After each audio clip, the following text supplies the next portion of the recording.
we'll be talking all about pregnancy and giving birth and all the shitty bits that they don't tell you about. So basically the book, the Happy to Baby book, or the Book to Bump to Mum. If this was a book, this would be called Kim and Libby's Guide to Pregnancy, the real shit that you need to know. Okay? Perfect. Yeah. Small disclaimer, I do have my son with me today. He's 3 months old, so if you hear a little bit of whinging or baby noises, it's because I'm a mum.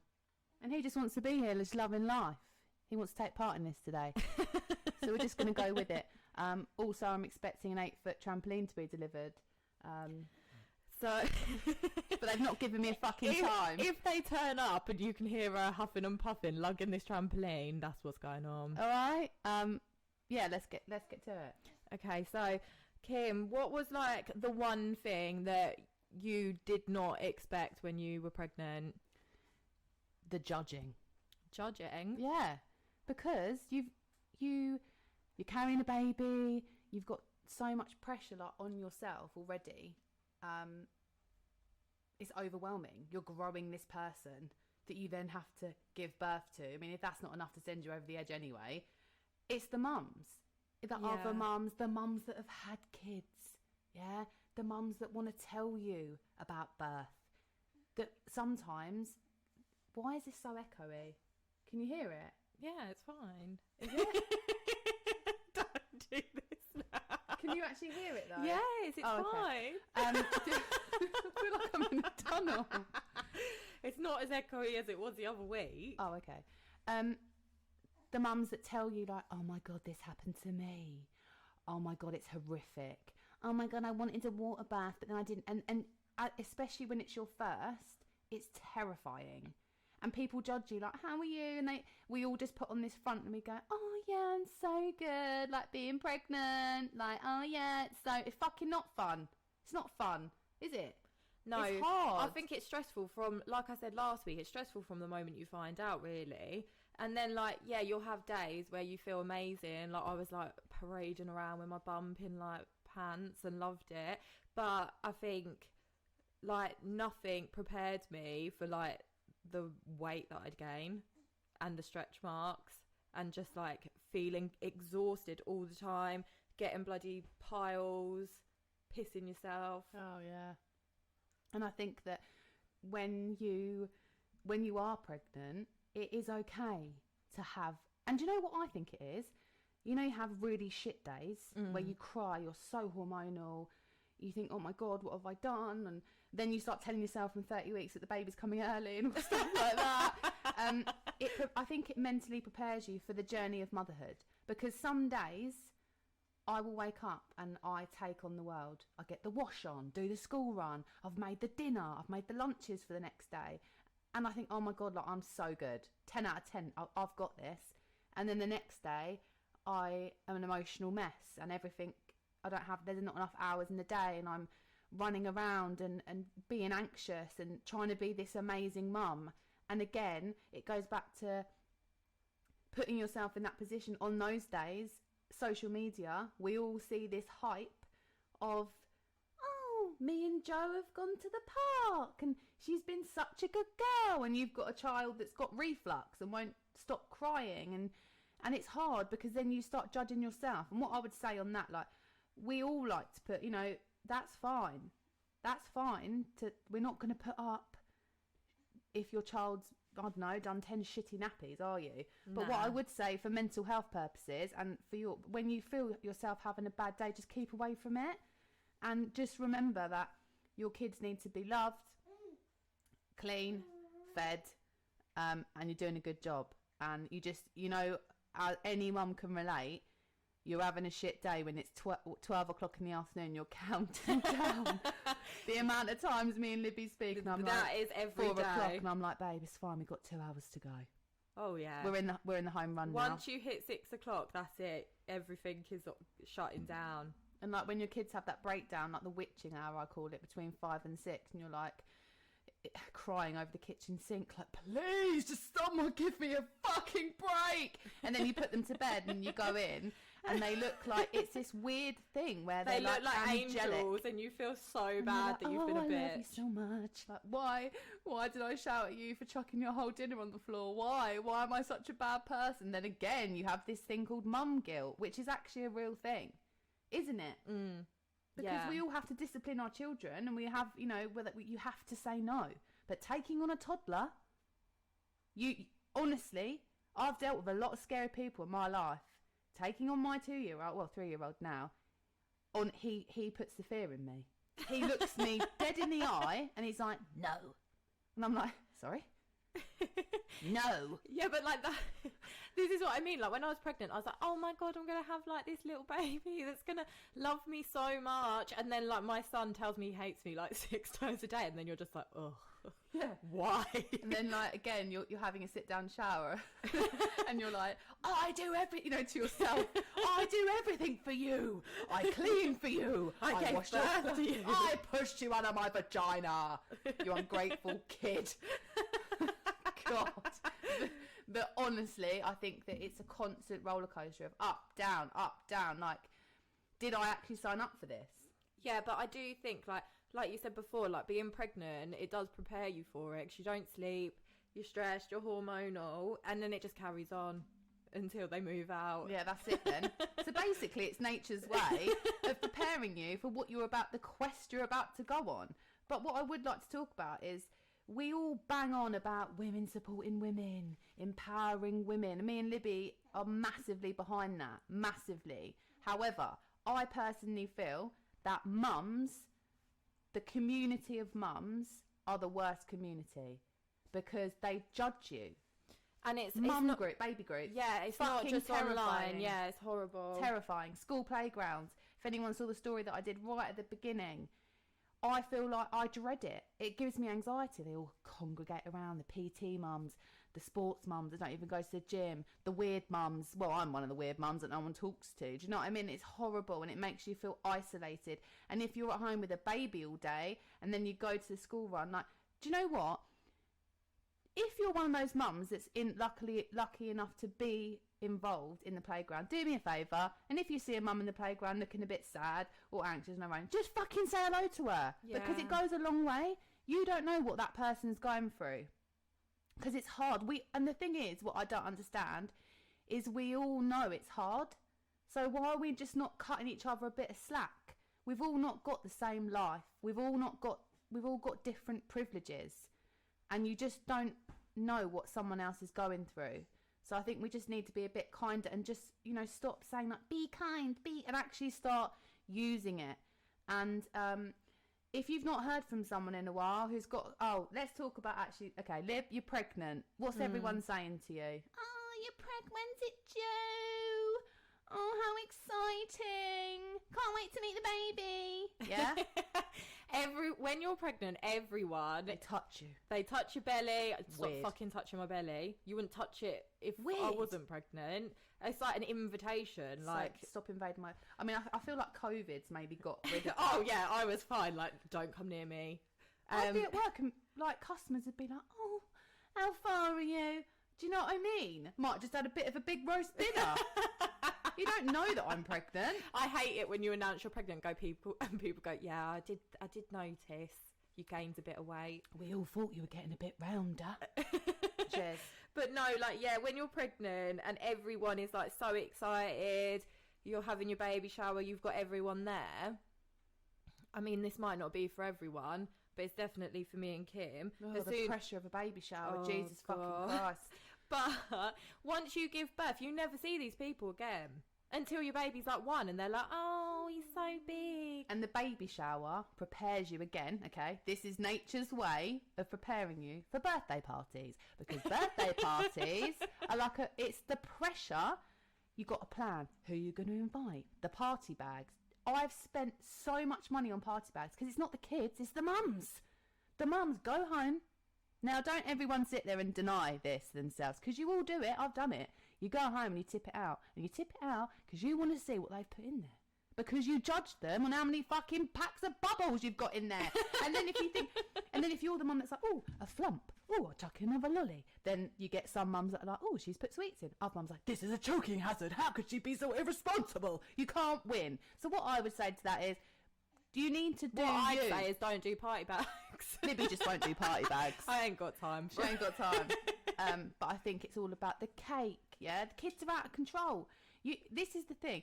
Because I'm extra, when you start birthdays extra from the beginning, where are we going next? My daughter's 9 next month. What I'm thinking, what am I going to do this year? Hire a band? You go way extra with your birthdays, which is nice. I'm more like low key, like keep it low key, and then he won't expect more.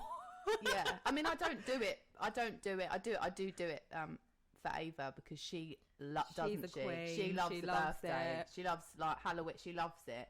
But I just think again, it's the mum brigade. Now, me and Libby are part of the mum brigade. All right? Oh yeah, we're not fighting against the mum brigade. And I love it. I love giving support to mums and new mums and mums that get forgotten about because they've already got 2 kids and only another mum. You know, when you look at a mum sometimes and you know that they're on the edge. Yeah. When their child is crying in Tesco's. Now, before I had kids, I'd be like, Jesus Christ, sort your kid out. Sort it out. Like, why is it crying? But in that moment of panic, you've got 2 options. You either pick the kid up and then Barbara on the till is like, you know, there's a massive the queue and you're panicking, or you have to let them cry. You have to let them cry to get your stuff in the trolley. And other people, especially on your first, for me, I used to be so worried about what other people thought of me.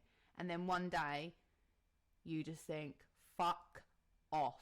This is hard enough as it is, and I don't give a shit what anyone else thinks, but it's constantly being judged. You're judged for how thin you are. You're judged whether you breastfeed. You're judged whether you pushed it out your fanny or you had a cesarean. I just think it's disgusting. And when Libby was having her baby boy, you know, we were talking about like birth plans and stuff like that. And I said to Libby, I never had a birth plan for either of mine because some people need that like structure.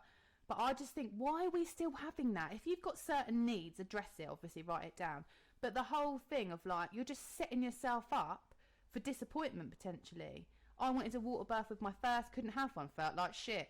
Didn't have a birth plan with my second, and I got the birth that I wanted. But at the end of the day, as long as that baby comes out and you're both healthy, that's surely the end goal. I do think there's a lot of pressure like around like when you're pregnant and doing your birth plan. Like there's so much pressure about having like the perfect birth. But what is the perfect birth? Well, exactly. And honestly, like with my first, I wanted a water birth, didn't happen. I had quite a horrendous birth with my first one. And then with my second, I had like the quickest and easiest birth, and I got a water birth. And the thing is, like, the whole time in my pregnancy, I was like, I'm just going to go with the flow. Like, I wanted a home birth, couldn't have it, and things like that. So I just think, like, I spent such a long time, like, worrying about, like, what other people would think if I was to have, like, an epidural. And then in the end, I had one with my first. The epidural. Both mine. I was like, I'm not having any drugs. I'm just going to be natural. I can do this. I did have natural births, luckily. Yeah. Luckily. But both times, girls, let me tell you, I was absolutely fucking screaming, begging. The first person, I pulled the midwife so close to me, this poor young girl, yeah, I was big.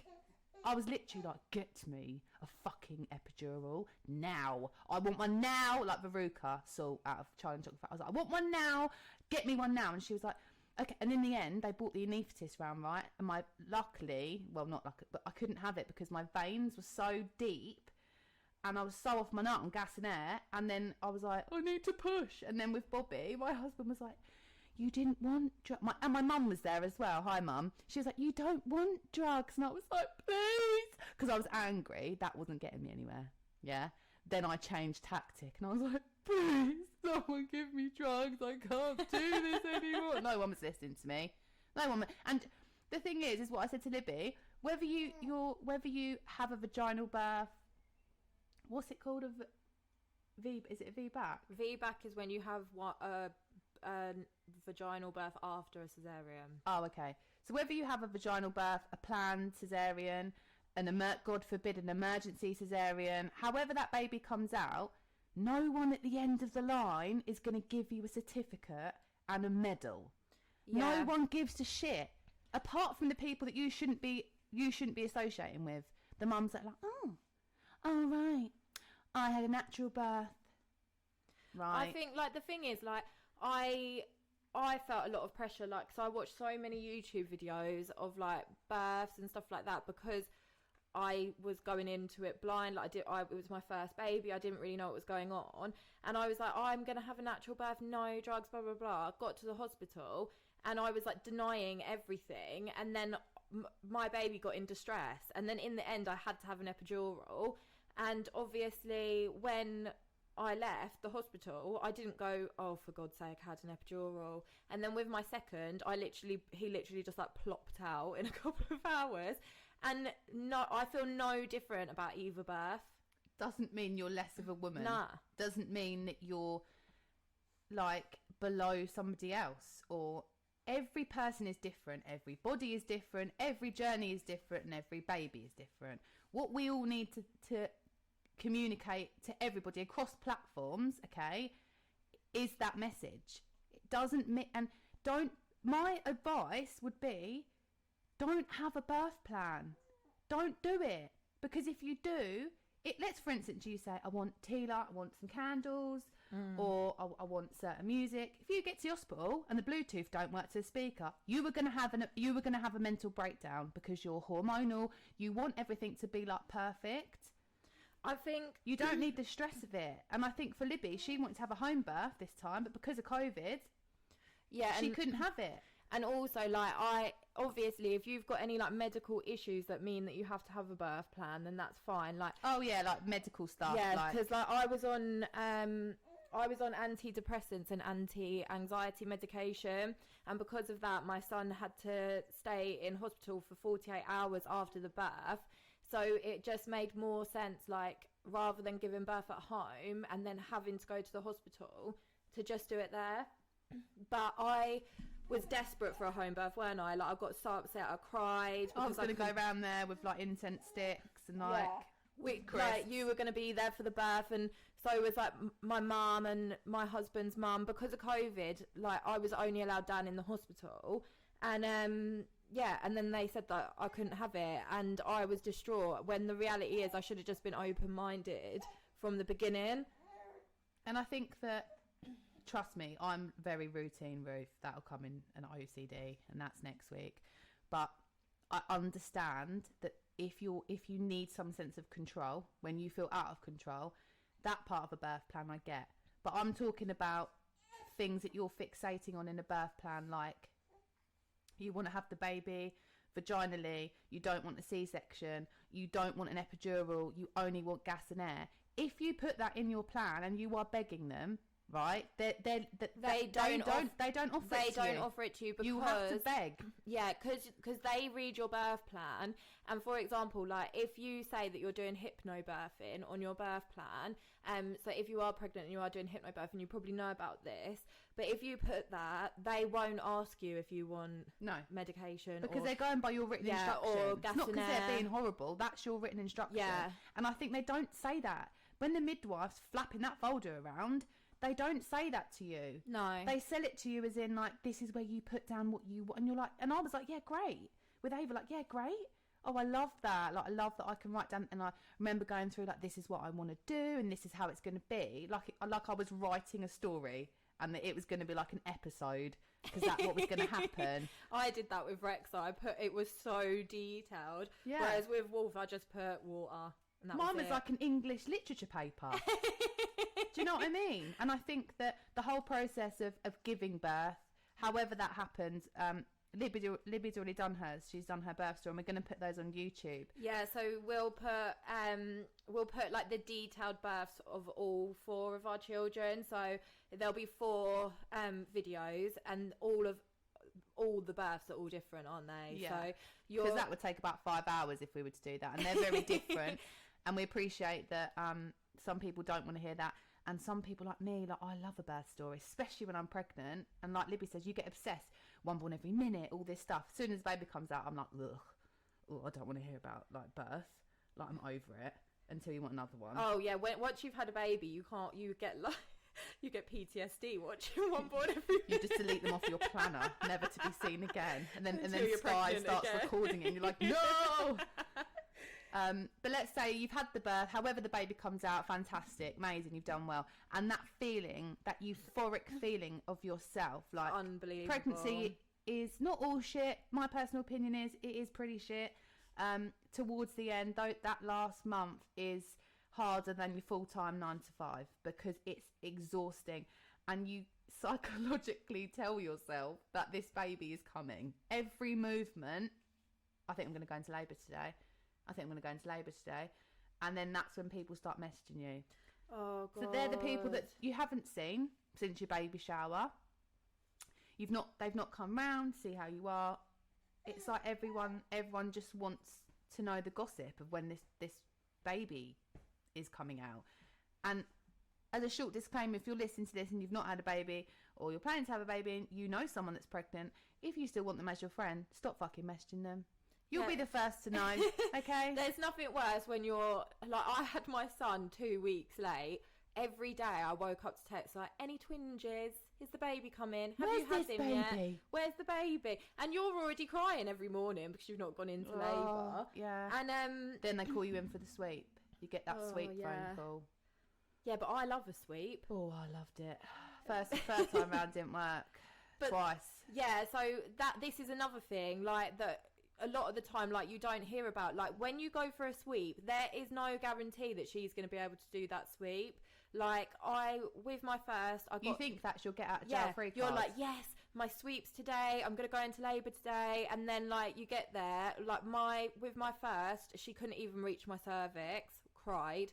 With my second, she touched the cervix, but the head was so low that she couldn't do the sweep. And I was gutted, weren't I? Absolutely gutted, like, so upset that she couldn't do it. I went into labour 2 hours later. So also with a sweep, it's not the magical like ending to go into labour. You will go into labour when your body's ready. Yeah, that baby's not coming until they're ready to come out. And it's very easy for someone to say that to you, but it's the truth. And I know it's hard when you're so desperate. So mate, hard. I tried everything with both my kids.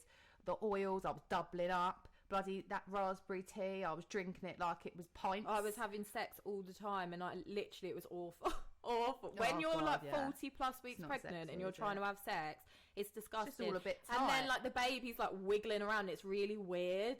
Like, why does no one talk about that? Like, when you have sex, like, and when you have an orgasm, the baby goes crazy, and it feels like it's so. To me, it's I'm like, just like they're on those like trampolines at the farm. Yeah. Those open up, boom, boom. It's so weird. And then then your partner rolls over like, "No, babe," like he's done something good. Oh, here he comes again, Mr. Pump. He rolls over. You're there straddling a pregnancy pillow with cum dripping out you because there's no grip left. You're trying. Yeah, but you're trying to keep the cum in because you've read online. You've read online that it'll put you into labour, so you've got your legs in the air trying to keep the cum in. You need the cum, but you don't know at this point. You're pissing yourself, so you don't know whether it's cum or piss. The bed's flooded. He thinks you've just had a good time. One leg's Your over waters are broke. pregnancy pillow, and then you're laying there. You probably haven't had an orgasm because, let's face it, it's just not that enjoyable by this point.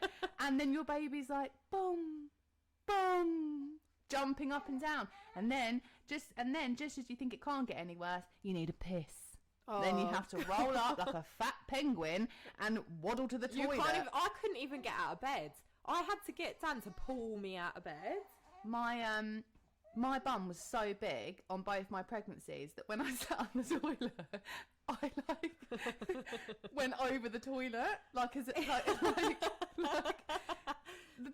surface so it was area. Just your bum hole. Yeah, basically. Yeah, just awful. And then with my sweep, didn't work with Ava. Had to with Bobby. I was having the worst morning. Okay, so I wasn't even at my due date. Okay, I was 2-3 days before.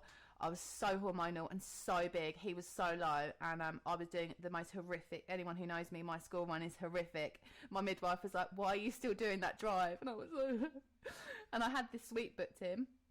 My daughter was late. I then drove up to the midwife appointment late. I was so distressed. I drove the wrong way up the road. Oh, God, I remember. This guy was like, "What the fuck are you doing?" I was like, "I'm pregnant." You just rang me like in tears, like I've driven up the wrong road. I was like, "Are you okay?" Parked the car. It then started to rain, and I remember I couldn't walk because I was so fat. I got there, and then there was a wait, so I'd rushed that whole time. Got in there, blah blah blah. She was like, "Do you want your sweep? Because your next appointment will be after the weekend, so technically you'll be the right amount of weeks." And I was like, "Look, if you're going to do it, do it." And I looked at her right in the eye. Like, I've had enough now. I can't do it. And she did the sweep, and I was like, "Just give it your best shot." And it hurt. Like, it hurts. And I think because I was so tense, it hurt. Because you're meant to relax. It's like having a smear. But let's all face it. We're all just not relaxed when someone's putting their hand up your vagina. The thing is with the sweep though is like it's more like uncomfortable because they get in and then they're like, "Oh, can you just lift your bum up a little bit?" So then you've got your... So darling, move your bum. Sit on your hands for me. Yeah. Sit on your fists. And they're I'm like 20 fucking stone. And they're like rummaging around in your vagina, and honestly, like a boots out. I can't even put into words how uncomfortable it is. I wouldn't say it hurts. Nah, I'd say it's not painful. I'd say it just feels fucking weird, doesn't it? She was like, "I can feel he's got hair." And Ava had hair, and then because I was so hormonal, I just started crying on the bed like, "He has hair." And she was like, "Okay, are you okay?" And she was like, what they all say, which I'm not a midwife, so I don't know. Like, they all, both, on all the times I've had a speech, they go to me, "All right then, well, we won't be seeing you again." And I'm like, "Oh yeah, this is it." But with Bobby, I was like, "Oh, do you know what? This is load of shit. Like, whatever." Like, by this point, I was over it. And I thought, probably going to be induced. This baby's not coming out. Got back in the car, waddled back. Drove back on the really long school run on like a road a big road, and I was like, "Ooh, I feel a bit weird." Cried on the way home. I don't know if it was you that I rang. I rang someone. You did, cried. yeah. Got back home, made a wrap. Now specifically, I remember this day because I made a salami wrap with crushed up barbecue Pringles and mayonnaise. You could tell how pregnant. And a bit of cheese. You're not even supposed to eat salami. Are you not? You're not supposed to have deli meat. Oh, well, I had loads of deli meat, but don't do that. Just follow the rules. Anyway, stacked up this deli meat, sat down, and the programme was Geordie Shore. No, it was Charlotte Crosby programme, and I thought, "Oh, yeah, let's have a bit of, like, shit telly." Sat down, got up to get the remote, dun, dun, dun, looked down, there was, like, blood on the sofa, and I was like, "Oh, God." I remember you rang me, and you were like... I was just more annoyed because I just bit into my wrap, and I was like, "Oh, typical." But the thing is, as well, it's like... You just lost your mucus plug, haven't you? So, like, the thing is, with the mucus plug, like, I was part of, like, this mum group, which was probably a bad idea. What, the mucus plug no, mum group? I was on, like, this app. I was on an app. I was on an app, and when you get to, like, 40 weeks, everyone's like, "Have you lost your mucus plug yet?" And I was like, "What the fuck is a mucus plug?" When you Google mucus plug, I was looking at everyone's mucus plugs like it was fucking normal. Doesn't surprise me. And honestly, like, that's probably one thing, like, that no one tells you about. Like, you ring up the hospital, like, "Oh my God, I've got blood coming out of me and it's all gooey and blah, blah." It's like, blah, blah, blah. And then they're like, "Oh yeah, it's just your mucus plug." I was really weirdly calm. Like, I was pissed off about the wrap.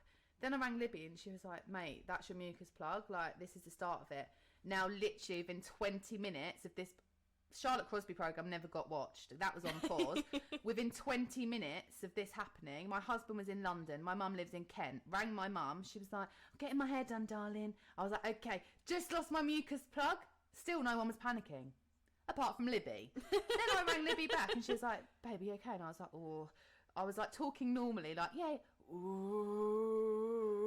And when you, just a little tip, when you're mooing through your contractions, your baby is going to be there very soon. And then they kept coming quicker and quicker, you see. And then I was thinking, "Oh shit, I hadn't even packed my hospital bag." Right, this is how laid back I was with the second. I just wasn't interested. I hadn't connected to the birth at all, and hadn't overthought it or anything. But Libby was like, "Okay, you need to ring Chris." He was like 2 hours away, central London. My mum rang him like, "You need to leave now." My daughter was obviously at school, or I'd left her in the morning, And my mum, everyone started to make their way down. I was on my own for 2 hours on the phone to Libby. In between, I hoovered, I dried and straightened my hair, and I shaved my legs. Then the contractions got so bad, Libby was timing them, because I didn't know, even though I'd had a kid, yeah, I was like, ooh. She was like, here, they're getting like stronger now and quicker. You need to ring the midwife. So I rang the hub place, and that place is a bit like, you know, you ring up and it's a bit like the GP, isn't it? The receptionists. Yeah. What do you want? Well, obviously I'm ringing you because I think my baby's coming. I'm not ringing you for a fucking chat. And then what they do is they listen on the phone, don't they, to see how much pain you're in. So a lot of people like don't realise that when you ring up and say that you want to come into hospital, they are testing you. Because they will talk to you and they'll be like, and they will drag it out because they want to see if you're actually in labour, and they'll time your contractions whilst you're on the telephone. And I don't know if anyone else has this in birth, but through the contractions, it's like I've got schizophrenia. So I'm like, oh yeah, everything's absolutely fine. My best friend told me to ring. Yeah, she thinks I'm up, and she was like, okay, is this your first baby? And I was like, no, my second, but she came in 4 hours. She was like, okay. And I was like, but my husband's not back. And then I was thinking, oh my God, I'm going to have to get a taxi. Oh, I'm going to give birth in a taxi. She was like, you need to get to the hospital, like, now. Now, Chris then picked my daughter up. Everyone got here at the same time. It was literally like an episode of EastEnders. My dad, as soon as I saw my dad, I broke down. His back had given out. He got out the car like this old man. And I was like, oh my God. He was like, don't worry, my back's given out. And I was like, oh my God, this is so unorganised. Like, how is this happening? And Abe was like, Granddad's back's broken. I was like, oh my God. And then he was like, I'll be fine. And then my mum was like faffing around for snacks. Then we got in the car and it all happened so quickly. And I said to my dad, must have been about 3. Libby was hyperventilating on the phone because she was just like, you're going to have this baby. And I said to my dad really calmly, after I cried because I couldn't fit in any flip-flops, not even like my husband's sliders, because my feet were so fat. I remember saying to my dad, don't worry, I'll be back home for EastEnders. And he was like, and I literally had him by 7:30. It happened so quickly. Crazy. Again, we'll talk about it in the birth story, but all I would say is, as much as I am advocating, I personally don't agree with structured birth plans on the type of birth you want, for not for medical reasons. Please, girls, pack that bag, because being so I was running around mid-contraction trying to find baby grows. Yeah, but also, don't you think with like the hospital bag, you don't even need half the shit? Who makes that list? Cotton wool pads, snacks, Kit Kat. With my second... Razors. What are you fucking shaving? No, exactly. Like, with my second, I was in hospital for 3 days, and I took barely anything, because I knew I didn't need it. Literally. Girls, what you need to do is you need to go to Primark or wherever, and get cheap, massive pants that you can bin. Yeah, and just like get dressing gowns that you can bin. Yeah, really oversized stuff, because you're just going to want to be comfy. But with both my births, I birthed naked. I didn't give a shit. Everyone's looking at your vagina anyway. I didn't care. And I was like, I want to keep my nightie on the whole time. With my first. And then with my second, my mum bought me this dressing gown from Amazon, which is actually really good. It comes in like a bag. So like when all the blood and shit's on it afterwards, you can just put it back in the bag and like throw it away. Amazing idea. But I remember being like, Mum, help me take my pants off. And she was like, what?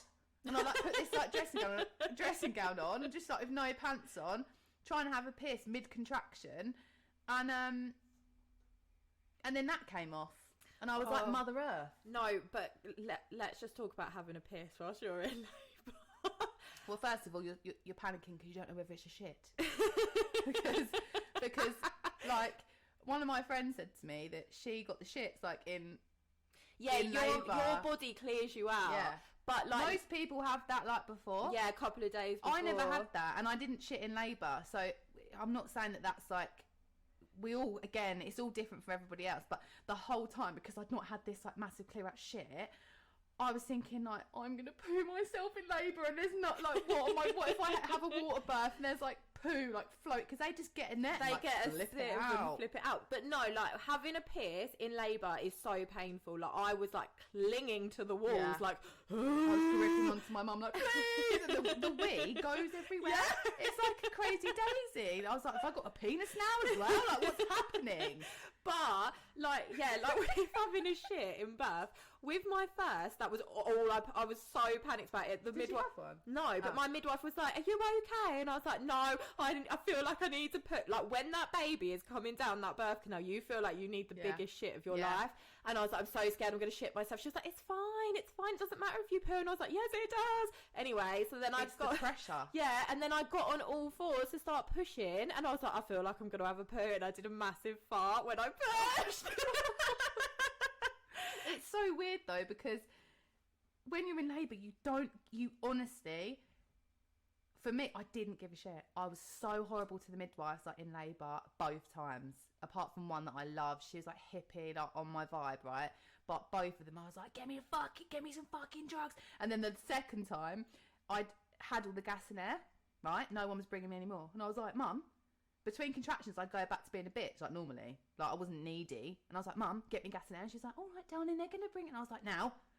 And then no one was looking. Like, my husband and my mum were like, oh, they were eating shortbread, which was really pissing me off.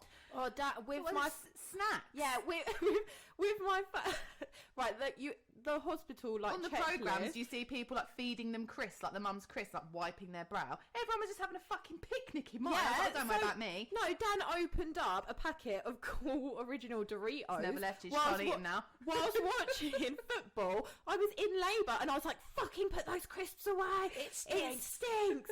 And honestly, like I was the devil. But with my second, like I did hypnobirthing. It's fucking brilliant. I actually would love to like teach it. And I was just like eating jelly babies, like a little hippie. But yeah, don't take smelly food because you will be a fucking savage. It's disgusting. Stinks the room out. Yeah. But when Chris and my mum weren't looking, I was so desperate for gas and air, yeah, like a crackhead, because they wouldn't give me any other drugs. I pulled the red line. Which you're only supposed to do in emergency. And then all these people, oh yeah, then they started listening to me then. All these people came in, they're like, oh, and I was just like, oh, someone gave me the gas and air. I was like, and then they give it to you, and you're like, all I wanted was the gas and air. I wouldn't have pulled. No one tells you that gas makes you sound like a I was geezer. like, Mum, I love you, Mum. Thank you for being here, Mum.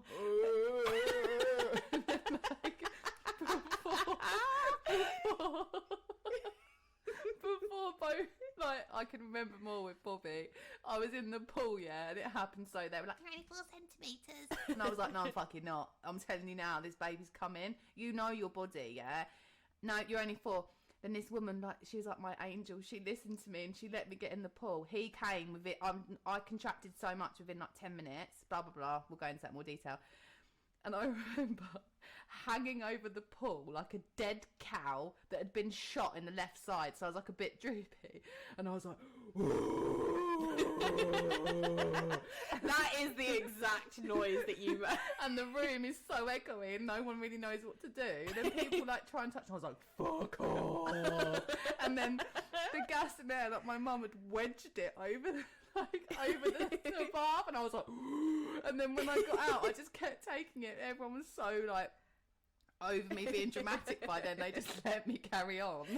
And then all of a sudden, and then you're naked and all that, and all the other bits that come in between. But all of a sudden, you get this, like, you get your dignity back.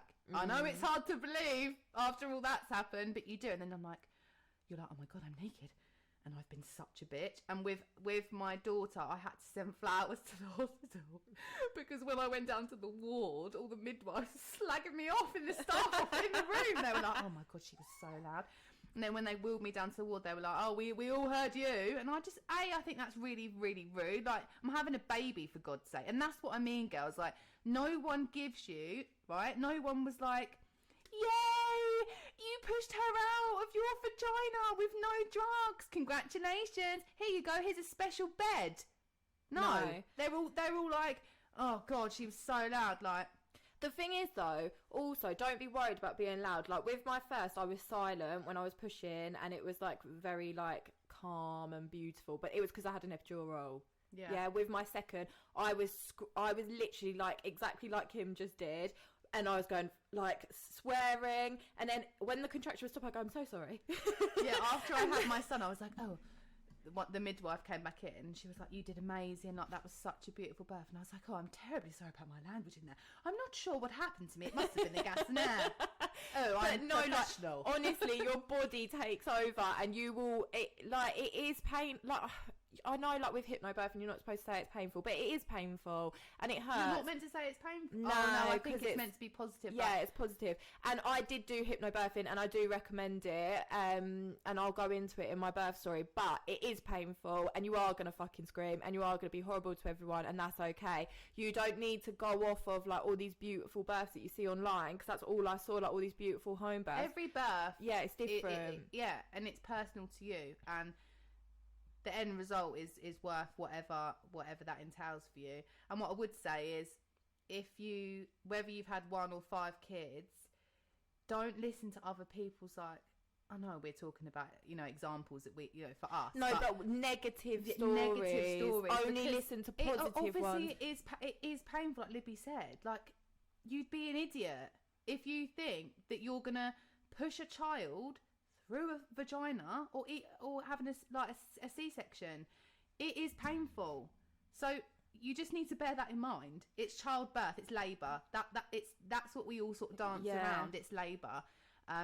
They say, like, it takes up as much energy as, like, running a marathon, so you've got to prepare for it as well. And also, I will just say, like, if you are looking for birth stories and stuff like that, only look for positive ones, because if you watch negative ones, you're going to have a negative mindset when you go in there.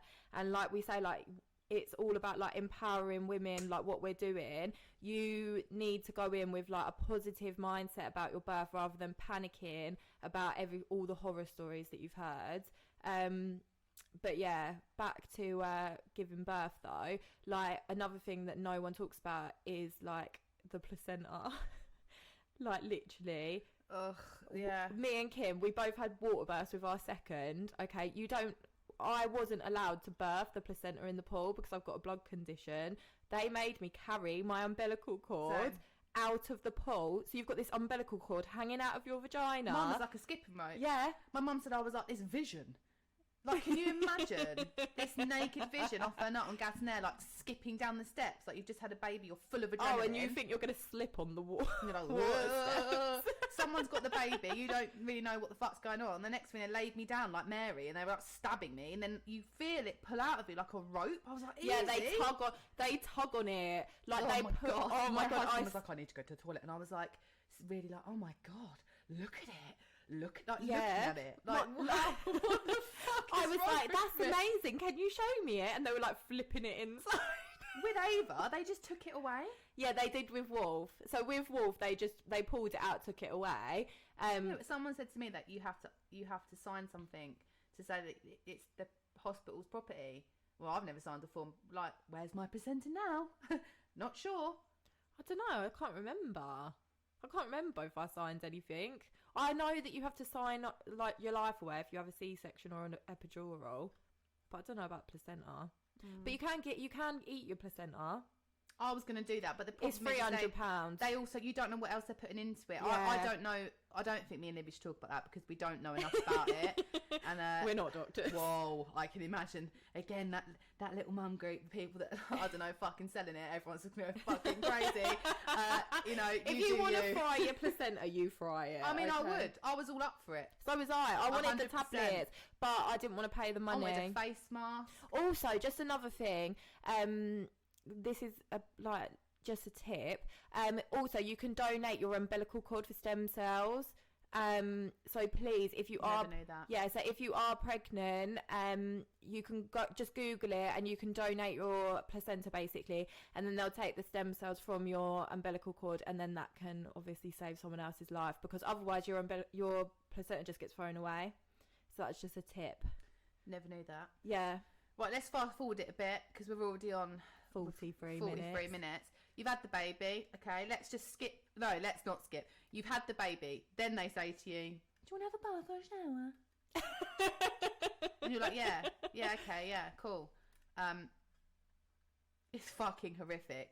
And also, what they don't tell you is this is probably with your first more so, when you have, in Brighton Hospital I'm talking about, okay, for some fucking reason, all I remember is the floor, the tiling in there was like black and white, like something out of like a horror film. See, I didn't birth in Brighton. And they've got a massive mirror in the bathroom. Why would you have a 6-foot mirror in a bathroom that's used on a labour ward for people that have just given birth? Because I got in the shower, which was obviously horrific anyway, because you'd just given birth. No one says that to you either. You don't know what's coming out of there, honey, okay? And it's a shock, isn't it?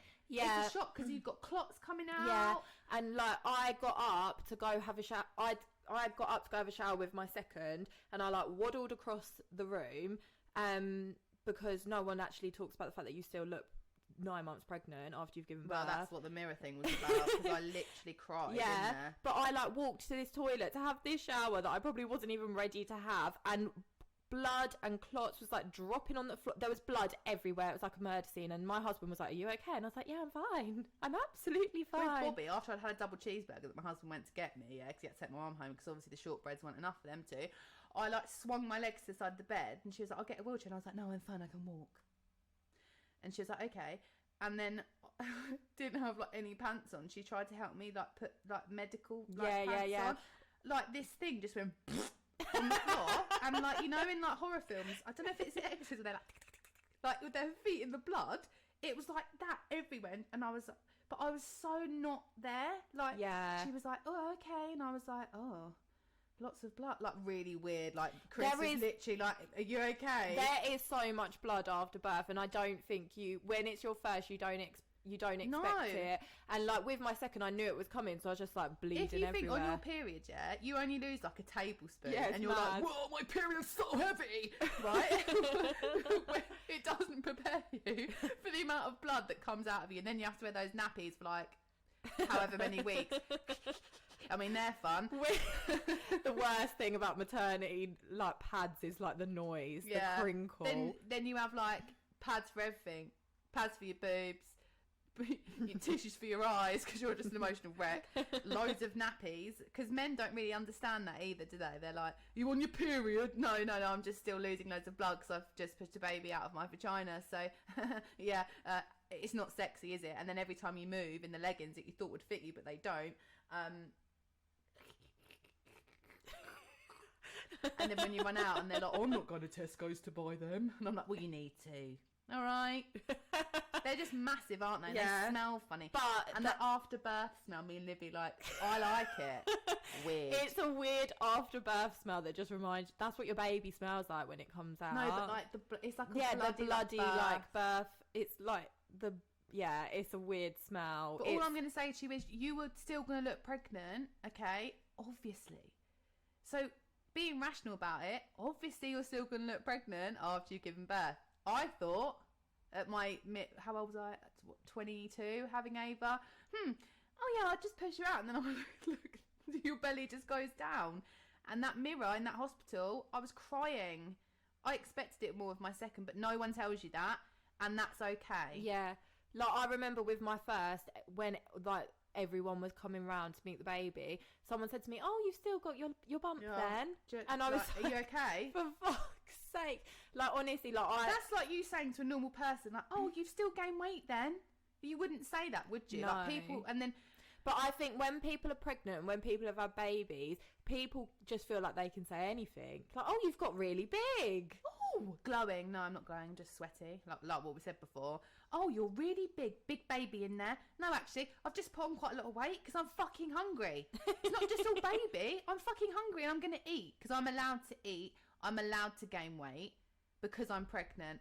And I think that, again, the pressure, back to the episode 1, the pressure of social media in normal women, when you've had a baby, it's even worse. Yeah, and also just going back to like obviously like your body after pregnancy, some people do bounce back straight away, and that's absolutely fine. Like different people have different, like, everyone's got different bodies and like muscle like structure. Yeah.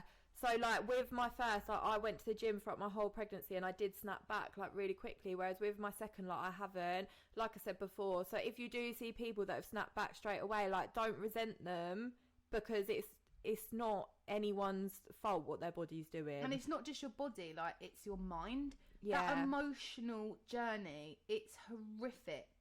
And we are going to talk about mental health, and we will tag it in with pregnancy next week. But we did want to talk about today is the pressure of health visitors and midwives that come around your house. This is our opinion. This is not generally, this is experiences, unfortunately, that we've both had. Yeah. I'm not, obviously, it's the same in every job, isn't there? There's good people, there's people that you think, are you in the right fucking job, babe? Because you're making me feel like a piece of shit. When those people come around your house, they're judging you straight away.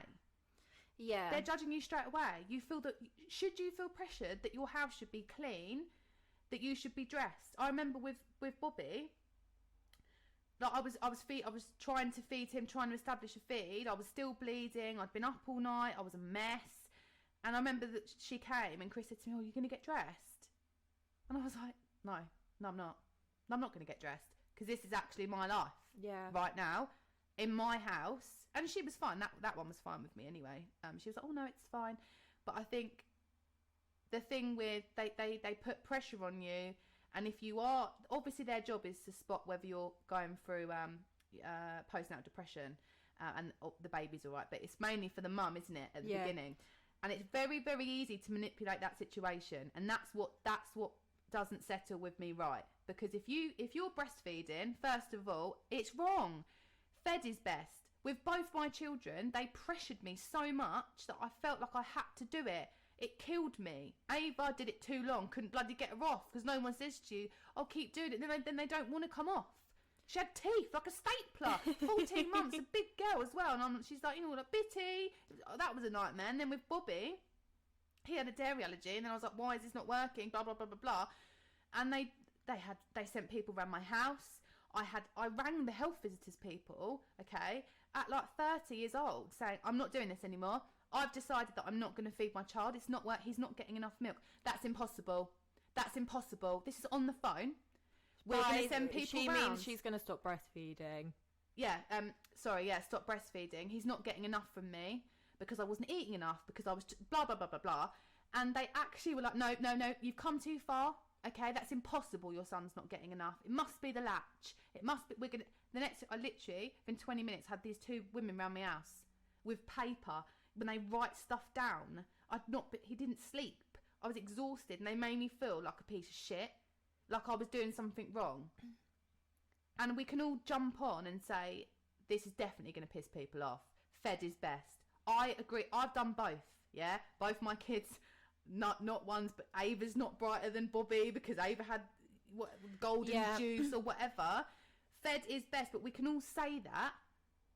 But we all feel the pressure to breastfeed. Yeah, like with my first, he latched straight away. We had a really amazing, easy breastfeeding journey, and it was like a piece of piss, basically. He smashed it, I smashed it. We breastfed for over a year. It's fucking hard, though. It is hard.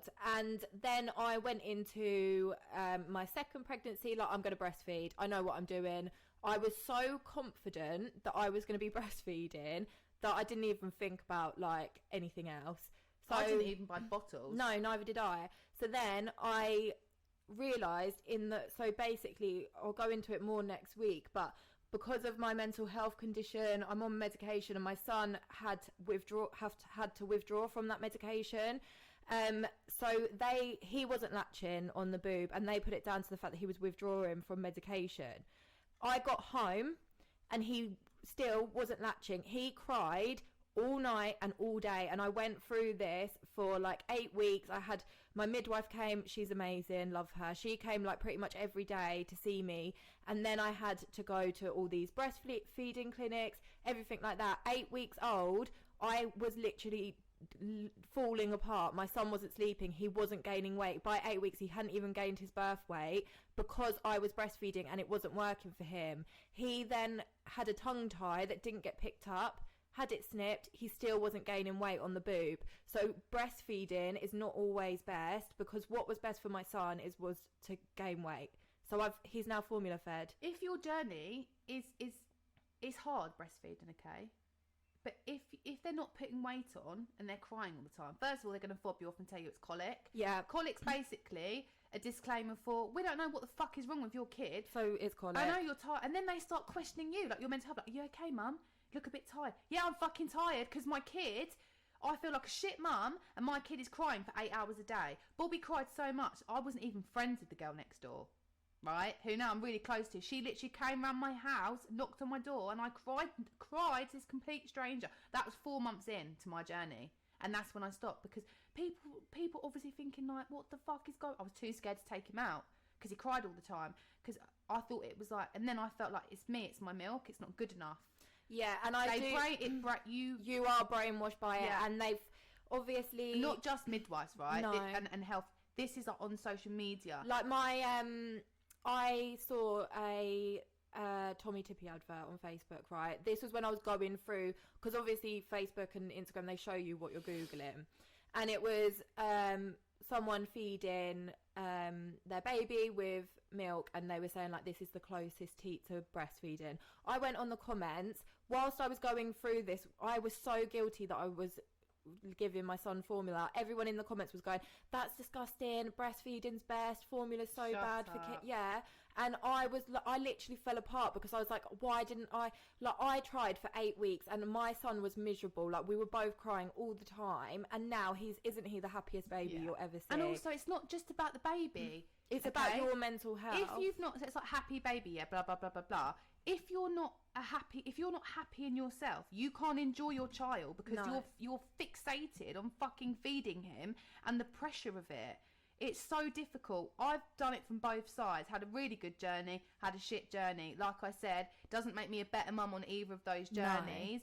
No. And we all need to start changing the perception, because there is still, like Libby just said, I think that's what gives someone the right.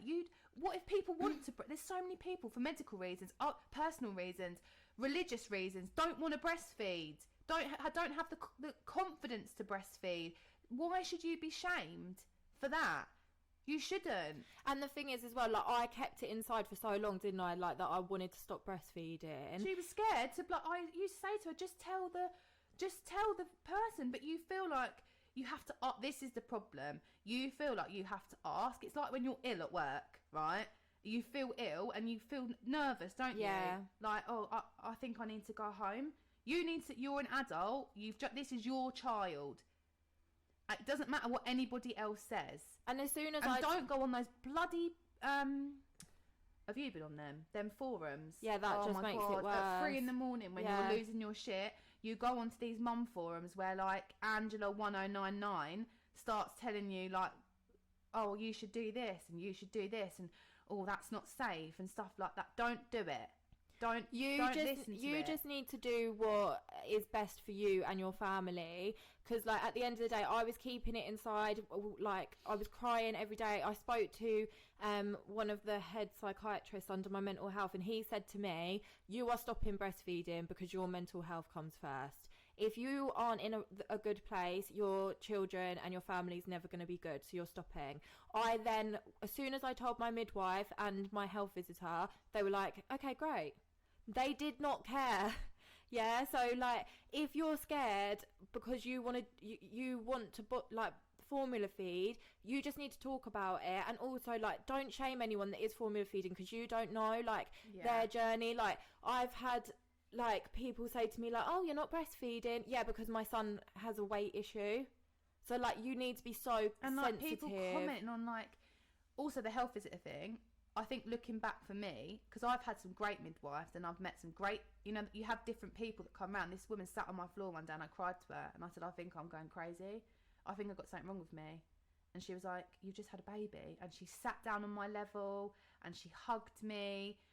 And then the next day I had, like, someone else. And I think that if you haven't got a relationship with that person, then ask for someone else. Yeah, like, it's not because they're bad, it's because different people, again, have different views. Yeah, I had the same midwife for my first son and my second son, and when I had my first son, they sent a different midwife over, and she looked at me, she was like, oh, you don't look very good, and I was like, yeah, no, I'm tired.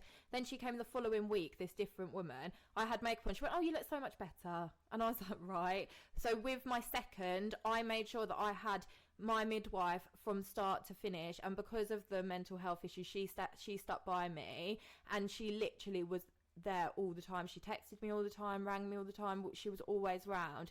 So like, if you click with a midwife, it's okay to ask them to come. Like, I even asked to have her at my birth. So in a situation where it's so hard to keep control, there are so many ways that you can try and keep control. Yeah, definitely. And one of the people that came in my house, and like the day after I gave birth, so I left the hospital so quickly with Bobby, my mum and dad were here obviously, and she was like really rude to me. So, but he hadn't fed, and she was like, well, why hasn't he fed? And I said, well, he had like the colostrum, but he was sick because it's really rich, and they don't tell you that either, by the way. He was latching great straight away, but it's so thick, and he was so new and small that he was sick, and then he just slept. But obviously, in hindsight, because I was an emotional wreck, like, babies do sleep after. He had a really quick birth. He was obviously like tired. Babies aren't gonna starve, okay? So some people get asleep, don't they, after birth, like blah blah blah blah blah. Obviously, I was at home. She was so fucking rude to me in front of my mum and dad. She was like, he's a bit yellow. You need to make sure you put him by the window. And I'm a bit concerned that why have you not tried to offer him milk? Like, you've not woken him up. And I said to her, I tell you what, get your shit and get the fuck out of my house. And like, you can imagine, everyone was like, oh my God. And I was like, no, I'm not having it. I've just given birth. I'm not having you come. You're here to check the baby's okay. He's fine. I've asked you to come round because I want to book in his hearing test. I didn't at the hospital, blah, blah, blah. You're coming in here telling me that I'm not doing something right. How fucking dare you?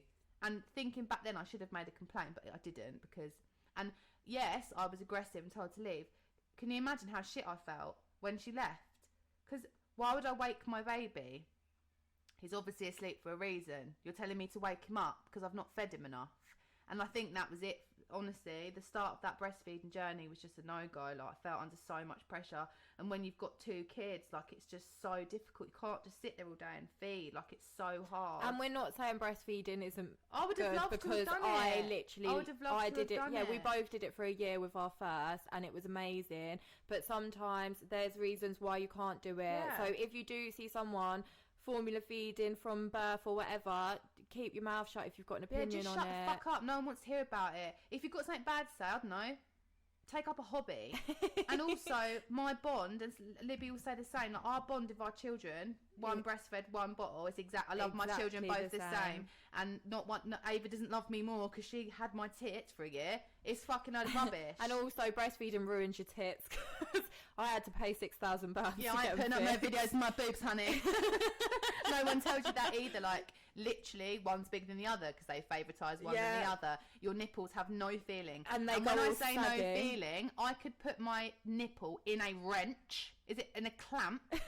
And right, for a non-gratifying purpose, and I literally wouldn't feel anything. It's dead. It kills your nerves.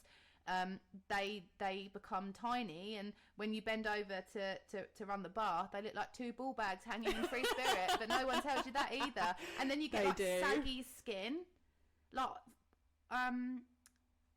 if I wanted to get a boob job, I look like Peter Pan in a bikini, but I would need a lift. That's what I had to have. So Libby had to have a lift. I'd need my nipples moved and an implant because I fed. Okay.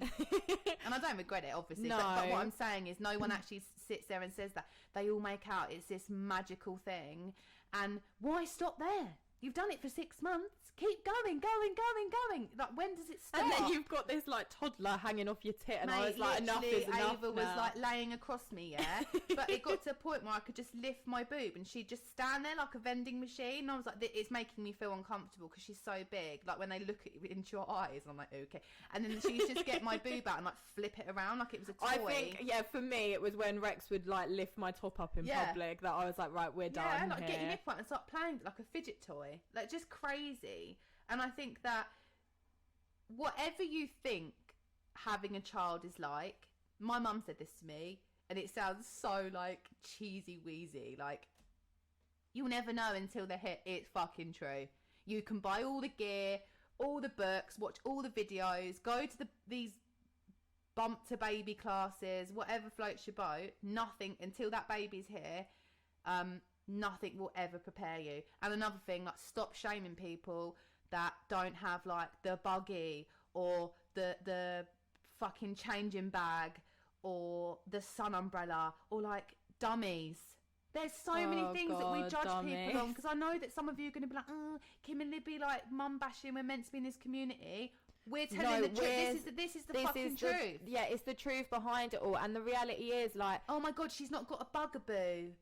Yeah, like, oh my God, she bought her jumperoo second hand. Honestly, like I said in stories like last week, you literally, it does not matter what you get your child, whether it's brand new or whether it's second hand. It doesn't matter. Okay, so we need to all stop judging. And the thing is, we have got strong opinions on this, but it's because we're trying to bring everyone together rather than like, I get, like, when I'm on like Instagram and I see like all these mums, like, I feel like pressure that I'm not doing it, and I think that's what we need to crack. Yeah, and also, like, you know, people moan about like bloggers, yeah, and influencers, and how disposable the fashion industry is, yeah, and that we're all just piping all this money in, stuff gets thrown away and that. It's exactly the same thing with the like with babies and all the shit you buy. Like, what difference does it make if you buy something second hand or not? I resold all my stuff. I said to Chris, it like, helps the environment, yeah, and as also well. Like, you're helping other people. Yeah, like, you're putting money in their pocket. Helping other people as well. Like, how great is it that something's been loved and kept nice, and then you can give it to someone else? Like, I remember this lady came around to buy a bouncer, and I was like, oh, like, my son loved it. She's having her baby, and it was just so nice. She's like, oh, I can't wait. Like, and I think, doesn't mean that you need to go and buy like a fucking £400 bouncer because you've seen it on some reality TV program. Again, it's pressure. Again, this whole nursery thing, it's pressure because it's got to go. You feel like you've got to put it on social media and everything. It's got to be fucking from the white company. Get a fucking grip. Do I personally think your child needs a £100 duvet set? Do I fuck? Do I think they need fucking blankets from Mama Jojo Baby? Do I fuck? Can you just get exactly the same thing? And like, you can get, Libby rang me and said I can get this from the white company, I think it's the white company, or a dupe from H&M. Exactly the fucking white same. Company one was £34 for a blanket. It's still not even that, you know. I mean, it's reasonable, but it's not cheap. It's not cheap. And then the exact same one from H&M was $6.99. You can tell that I can feel my blood pressure. Like, but the thing is, it's so annoying. Obviously we've gone over an hour again. But what we're trying to say is, like, if you feel pressured, and honestly, I'm being completely honest here, I felt exactly the same. I felt like I needed white company, everything. I didn't learn from the first. No. Don't think I'm preaching from the choir. Like, I've gone through this twice now. I'm not having any more kids. And if one person can take what me and Libby are saying, then that's great. Because the same as your weight, your relationship, your career, your children, your direction in life is your own. Yeah. Life's too short. All these people that have got opinions, you're all going to end up in the same fucking hole. Well, not the same hole, because that's just weird. But we're all going to end up in the ground. There's not going to be like a little star above Alice, because, oh, here lies Alice. She lived a great life. She was mortgage free and she breastfed both her kids. Oh, here's Kim.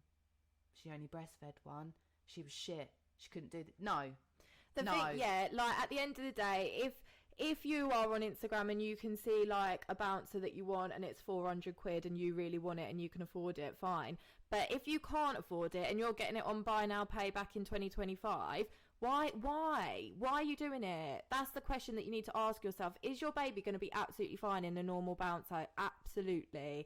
And everyone just needs to stop worrying about it. And the only reason we've got such strong opinion is because we went through this. And also, if you've got the money and you're in a situation that you can buy a £400 bouncer, I'm not saying don't buy that, but it doesn't mean that the person that you mate or that you need to, like, just, okay, for the people this is going to piss off and you want to put a picture up of your £100 bouncer, do it. But do you need to tell everyone that that's a £400 bouncer, or is it just a bouncer? I think we're being a bit like, what's the word? Where it's all about money. Like flash brash. Like, It doesn't need to be about that. And just do your own journey and do what is going to make you and your kids happy at the end of the day. Your kids don't give a shit what. And please, for anyone that's friends just had a baby, or for anyone who's got a friend that's pregnant, like, if they say just can you just, I don't know, maybe check in and maybe make a bit of time. Yeah, because it is a really tough journey. And after the baby, after the baby comes, because that bit, the first year is so lonely. And honestly, my heart does go out to people. Even now, I have days and I've got family and Libby, and it's so hard. Yeah. Especially with COVID, you're in with the kids. It's mentally draining. And remember what I said at the beginning, like if you are that mum, and if you see the mum in the playground that's on her own, just maybe make a bit more effort, because it's a lonely place.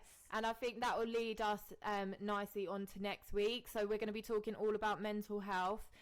Me and Kim are going to be really open and honest with our mental health journey.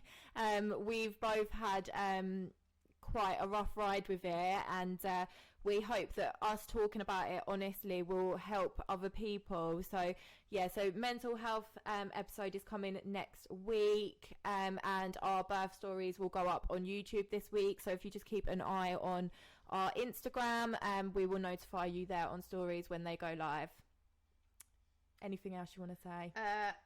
I would just like to say that when I talk about the mum, obviously people are going to be, I know that especially on social media, like the mum community is a massive place, and in case anyone did feel that my opinion's wrong, I stand by it every single word that I've said. And being a mum in the mum community, right, no matter how many people follow you, no matter how many babe groups you fucking go to, it wants its milk. No matter how many groups that you go to, it's so lonely and judgy.